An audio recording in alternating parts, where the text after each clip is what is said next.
Bienvenue dans notre voyage épique au cœur de l'ancienne Sardaigne. Si vous avez suivi le premier épisode, alors vous savez que le jeune Nurac a été choisi par le roi pour construire le premier des nuraghi légendaires. Mais les pierres qu'il a trouvées ne sont pas de simples rochers, elles sont remplies d'un pouvoir mystérieux qui semble s'opposer à leur mission. Cette fois, Nurac et son groupe sont confrontés à un défi encore plus grand: commencer la construction, surmonter des obstacles inattendus et découvrir que la Terre elle-même semble cacher des forces obscures qui veulent les arrêter. Que va-t-il se passer? Découvrons ensemble. Êtes-vous curieux de savoir quel secret cache le rocher sacré? Et pourquoi toute tentative de construction du nuraghe semble-t-elle vouée à l'échec? Regardez l'intégralité de l'épisode pour le découvrir et préparez-vous à une révélation inattendue. Avant de commencer, assurez-vous de vous abonner à la chaîne et d'activer la cloche pour ne manquer aucun des épisodes de cette saga extraordinaire sur l'histoire et les mystères du nuraghe. Si vous souhaitez soutenir la chaîne, laissez un like et un commentaire pour me dire ce que vous en pensez. L'air était rempli de tension alors que le soleil se couchait vers l'horizon. Nurac regarde le chantier prendre forme. Des pierres massives, taillées à la main, sont transportées au prix d'efforts considérables par ses hommes. Mais chaque fois qu'un bloc était placé sur la base, quelque chose se passait mal. Une pierre est tombée. Un autre s'est cassé sans raison. Les hommes s'arrêtèrent et se regardèrent perplexes. C'est comme si la terre elle-même ne voulait pas que nous construisions cette tour, marmonna l'un des principaux maçons. Nurac, fronçant les sourcils, s'approcha de la pierre noire qu'ils avaient trouvée dans la grotte sacrée lors du premier épisode. Ce rocher semblait émettre une énergie puissante, un champ invisible qui déroutait quiconque tentait de s'en approcher. Mais pourquoi? Que essayait-il de communiquer?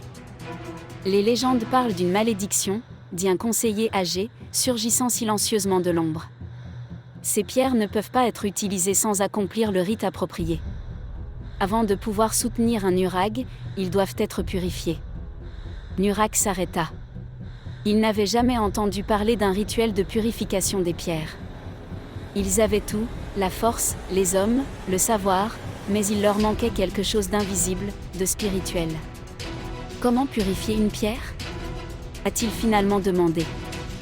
La seule qui connaît le secret est la prêtresse des rochers, qui vit au cœur de la grande forêt. Mais attention, jeune guerrier, dit le vieil homme, la prêtresse n'aide pas n'importe qui. Vous devrez lui apporter une offrande, preuve de votre valeur. Nurac ne perdit pas de temps. Il appela ses témoins et partit vers les bois. Ils traversèrent des sentiers complexes, où des arbres centenaires murmuraient les secrets du passé. La prêtresse du rocher leur apparut soudain, une silhouette enveloppée dans un manteau sombre, les yeux brillants d'une sagesse ancienne. « Pourquoi troublez-vous la paix de la forêt ?» demanda-t-il d'une voix froide. Nurac, sans hésitation, lui montra la pierre noire qu'ils avaient trouvée dans la grotte.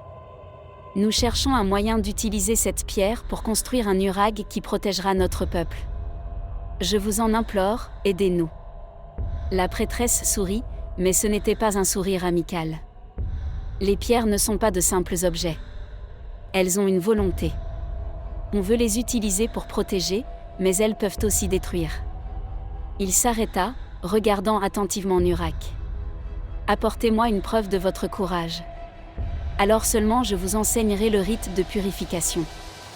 Vous devez entrer au cœur des bois, continua la prêtresse, là où personne n'ose s'aventurer, et trouver le cœur de pierre, une gemme censée contenir le pouvoir des esprits de la terre. Seuls ceux qui ont le courage d'affronter les ombres peuvent le trouver. » Nurac savait qu'il n'avait pas le choix. Sans le cœur de pierre, son rêve de construire le nuraghe aurait été brisé. Alors, avec un cœur fort et une volonté de fer, il s'enfonça encore plus profondément dans les bois. La nuit tombait et des ombres inquiétantes se déplaçaient parmi les arbres. Et maintenant, une question pour vous, croyez-vous que les pierres ont vraiment un pouvoir mystique? Ou s'agit-il simplement d'anciennes légendes? Écrivez-le dans les commentaires. Nous voulons connaître votre opinion. Nurac s'est battu contre les ombres et a surmonté ses peurs les plus profondes. Finalement, dans une clairière secrète, il trouva le cœur de pierre, un cristal qui semblait vibrer de sa propre énergie, illuminant les ténèbres autour de lui. Il revint vers la prêtresse avec le cœur à la main. Elle hocha lentement la tête. Vous avez démontré que vous aviez la force et le courage nécessaires. Maintenant, je vais vous apprendre le rituel. Nurak a appris à purifier la pierre, avec le cœur de pierre comme catalyseur, à ramener ses connaissances sur le chantier de construction. Devant ces hommes, il prononça les paroles sacrées et toucha la pierre noire avec le cristal. Une énergie puissante a balayé le chantier de construction. Les pierres semblaient enfin obéir à leur volonté, posées les unes sur les autres sans plus céder. Êtes-vous curieux de savoir ce qui se passera ensuite ? Laissez un like et abonnez-vous à la chaîne. Ne manquez pas le prochain épisode, où le premier Nurak commencera à prendre forme et où un nouvel ennemi dangereux sera révélé qui menace tout ce que Nurak a construit.